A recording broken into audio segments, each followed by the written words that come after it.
मेरे प्यारे बहन भाइयों और मित्रों के स्वागत है। बात करने वाले रैक्सिम OF टैबलेट के बारे में। इस टैबलेट के क्या फायदे क्या नुकसान मैं पूरी जानकारी देने वाले हूँ। चलिए दोस्तों वीडियो स्टार्ट करते हैं। तो दोस्तों आप इसको बैक्टीरियल इन्फेक्शन में भी आप इसको ले सकते हो, या फिर यूटीआई इन्फेक्शन हो गया है उसमें भी आपको डॉक्टर इसको लेने की सलाह दे सकता है, या क्लेम आइडिया हो गया है उसमें भी डॉक्टर इसको लेने की सलाह दे सकता है, या फिर वैगिनल डायसिस होना उसमें भी आप इसको ले सकते हो, डॉक्टर इसकी सलाह दे सकता है, या गोना होना इसमें भी आप इसको ले सकते हो, या पीआईडी होना इसमें भी डॉक्टर आपको लेने की सलाह दे सकता है। और इसी के साथ साथ दोस्तों महिलाओं के कमर दर्द होना या फिर उनके पिछले स्पाइन के हिस्से में दर्द होना उसमें भी डॉक्टर इसको लेने की सलाह दे सकता है। और इसी के साथ साथ दोस्तों डॉक्टर इसको यूरिन इन्फेक्शन में भी दे सकता है। और इसी के साथ साथ दोस्तों सर्विटाइटिस में भी डॉक्टर इसको दे सकता है। और इसी के साथ दोस्तों रेस्पिरेटरी इन्फेक्शन क्लेमिडियल में भी डॉक्टर इसको देने की सलाह दे सकता है,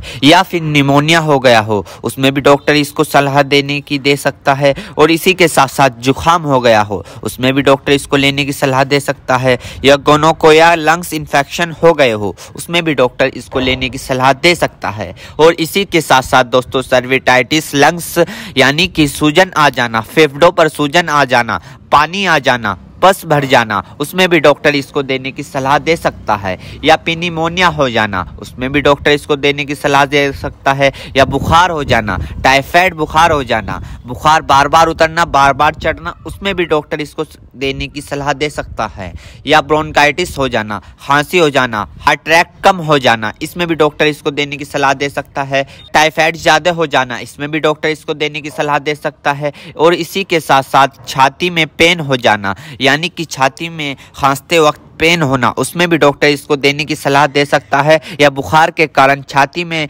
दर्द हो जाना उसमें भी डॉक्टर इसको देने की सलाह दे सकता है, या फिर ब्रोंकाइटिस यानी कि सांस की नली में सूजन और ऐंठन सपन हो जाना इसमें भी डॉक्टर इसको देने की सलाह दे सकता है, या फिर टाइफाइड फीवर हो जाना। टाइफाइड फीवर में होता क्या है, मांसपेशियों में दर्द होने लगता है, हाथ पैरों में जलन सी महसूस होने लगती है, इसमें भी डॉक्टर इसको देने की सलाह दे सकता है। ये भी वहाँ पर काफ़ी अच्छा फायदेमंद देखा गया है। या दोस्तों फिर दोस्तों ENT इन्फेक्शन हो जाना यानी कि आपके कान में अगर मुआद आ रही हो, माद आ रही हो, या फुंसी निकल गई हो उसमें भी डॉक्टर इसको देने की सलाह दे सकता है, या नोजिया हो गई हो, बार बार जुकाम हो रहा हो उसमें भी आपको डॉक्टर देने की सलाह दे सकता है, या दांतों में कहीं पस बन रहा हो उसमें भी डॉक्टर इसको देने की सलाह दे सकता है, या सॉफ्ट इन्फेक्शन हो गया हो उसमें भी डॉक्टर आपको इसको देने की सलाह दे सकता है, या स्किन इन्फेक्शन हो गया हो, स्किन इन्फेक्शन यानी एलर्जी इचिंग फंगस हो गए हो उसमें भी डॉक्टर इसको देने की सलाह दे सकता है, या बोन जॉइंट बैक्टीरियल हो गया हो उसमें भी डॉक्टर इसको देने की सलाह दे सकता है,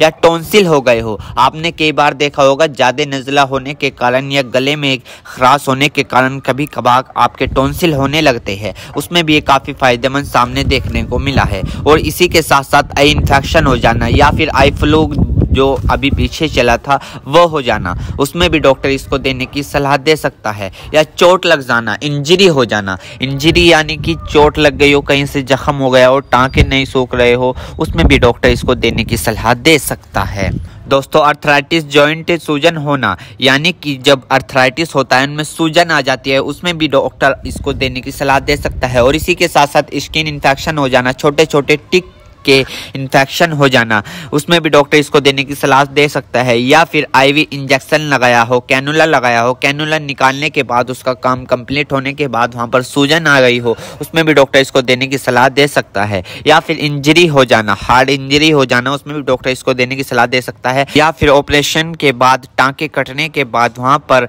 सूजन सी आ जाना उसमें भी डॉक्टर इसको देने की सलाह दे सकता है। एक बीमारी है दोस्तों मिडल ईयर इन्फेक्शन, इसमें भी आप इसको ले सकते हो, इसमें भी डॉक्टर आपको देने की सलाह दे सकता है। या फिर दोस्तों मिडल ईयर इन्फेक्शन हो जाना इसमें भी डॉक्टर इसको देने की सलाह दे सकता है। मेरे प्यारे बहनों भाइयों आपको दो बात विशेष रूप से ध्यान रखनी है। नंबर 1, अगर आप इस प्रोडक्ट का यूज कर चुके हैं और आपको कोई भी परेशानी या किसी भी तरह के का अन्य साइड इफेक्ट दिखा है तो घबराए नहीं, तुरंत इस प्रोडक्ट को लेना बंद कर दे और अपने डॉक्टर से संपर्क करें। नंबर 2, किसी भी प्रकार की अन्य मेडिसिन या किसी भी अन्य प्रकार का कोई भी प्रोडक्ट अपने डॉक्टर के सलाह के नहीं लानी चाहिए, क्योंकि मरीज की, पेशेंट की उम्र अकॉर्डिंग अंदर बॉडी में क्या चल रहा है, क्योंकि दोस्तों हर आदमी के अंदर अलग अलग हार्मोन्स होते हैं। उनके हार्मोन्स के ऊपर, उनकी उम्र के ऊपर, उनके वजन के ऊपर, उनकी जांच करवाने के बाद डॉक्टर दवाइयां देता है। इसलिए दोस्तों पहले अपने डॉक्टर से परामर्श यानी कि संपर्क